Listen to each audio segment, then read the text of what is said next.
You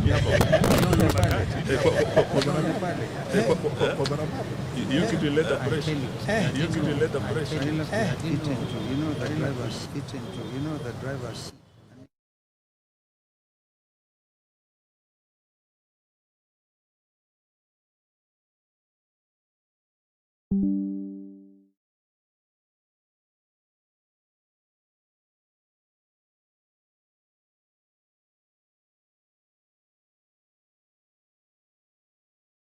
Wait for them for a few minutes, right? Wait for them for a few minutes, right?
This one on.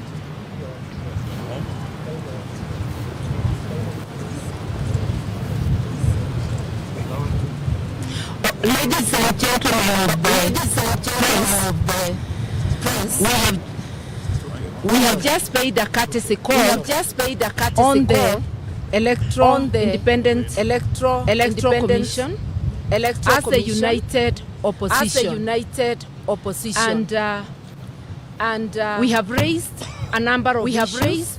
Like I've said, it was a courtesy call. But during that meeting, we have raised a number of issues of concern about building trust of the electoral commission by Kenyans. We have raised issues of the immediate past by-election, and the one now coming, issues about security.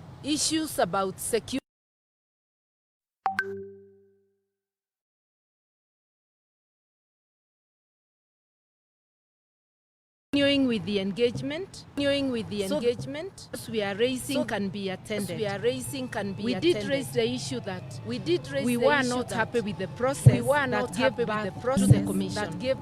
But now that they are in office, they are there to serve all of us as Kenyans.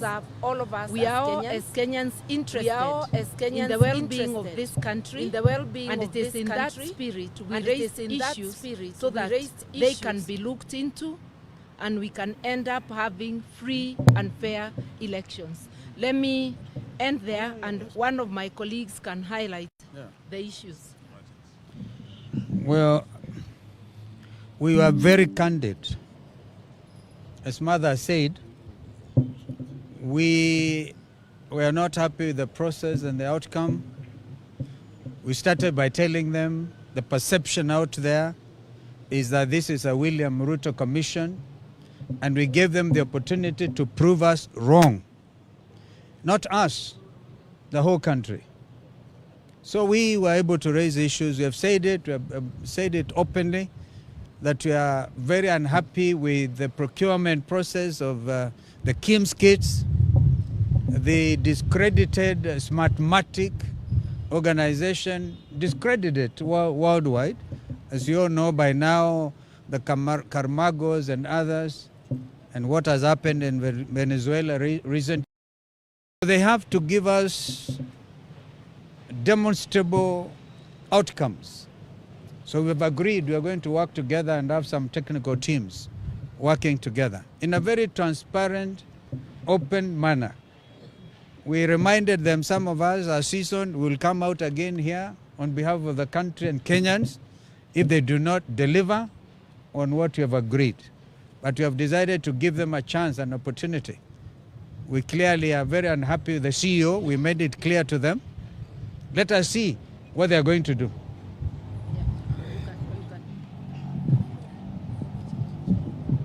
I think of great significance, which we need to emphasize, is this.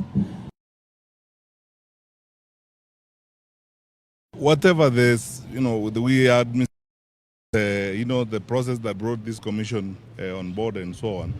But through this, we've had a cordial conversation. And their public servants, in my own honest view, I've observed that there's a very... and for the first time, we have agreed today, there are several lawyers who are here, we have institutionalized our interaction with them.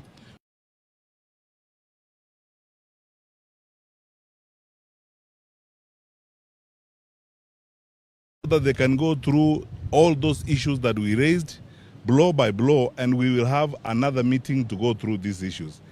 As long as a public and constitutional institution like this one is ready, willing, and available to engage, and as Kenyan leaders, because we are interested in the stability of the country, we are interested in the future of the country, and they are willing to engage us as we go forward.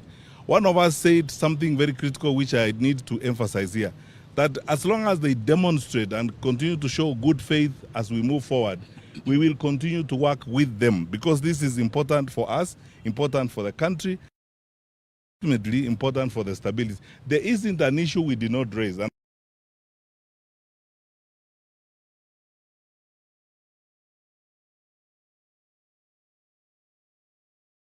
Out with the press, because we are dealing with public issues. These are not private matters.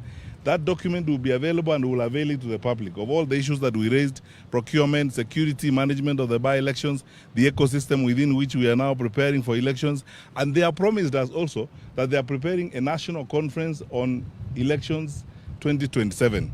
And we said, fair enough, if they are going to be open and engage clearly on these issues, we also have a citizenship responsibility. We are pointing out these issues, but we have a citizenship responsibility to do our bit to ensure that we contribute and work with them to deliver a credible election, and an election that will guarantee our country's stability, because that is what we are looking forward to. I think that's all we can say at the moment, unless my colleague Eugene wants to say one thing. I think just to add that many Kenyans are very concerned that we're entering an election year. We've just had by-elections that had a lot of issues. I was a victim of violence with my candidate in Malava, the Honorable Panyako. We raised all these issues with them as to why no action has been taken. And today we want to say that they have told us they're only 3 months into the job, but they are preparing to do better in the next elections. We have demanded that we must have a roadmap, an election timetable that will be open and transparent, and that will be able to engage the opposition quarterly to address the issues. And as we say this, we are also, as the Honorable Kalonzo said, concerned about the technology, particularly the Venezuelan technology that is discredited through a whistleblower who raised the issues in America. This same technology was used recently in Uganda. The Kim's kit failed in Uganda. We do not want to see a similar election in Kenya. So there are serious issues of concern we have raised, and we believe they will address. All we are waiting for is goodwill and confidence building through a roadmap that we will be engaging quarterly with them. Thank you very much.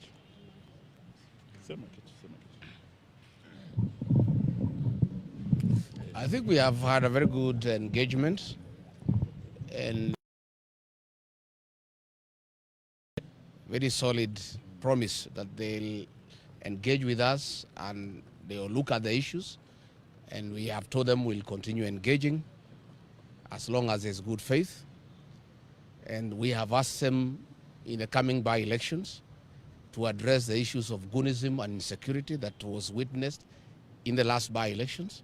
This will enable us to confirm that they have good faith. They have agreed that there were issues where goons took over polling stations, where cabinet secretaries took over polling stations and altered results. We have raised all those issues. But we'll see. With the coming by-elections, we'll be able to see whether there is demonstrable good faith. And if that happens, then we'll continue engaging. But of course, if there isn't, because we cannot allow anybody to bungle the election, there is option of mass action. We hope we will not get there. And we have told the commissioners on behalf of the people of Kenya, it's very emotive, and they need to prepare adequately, and they need to gain the confidence of the people of Kenya that they will deliver a credible election.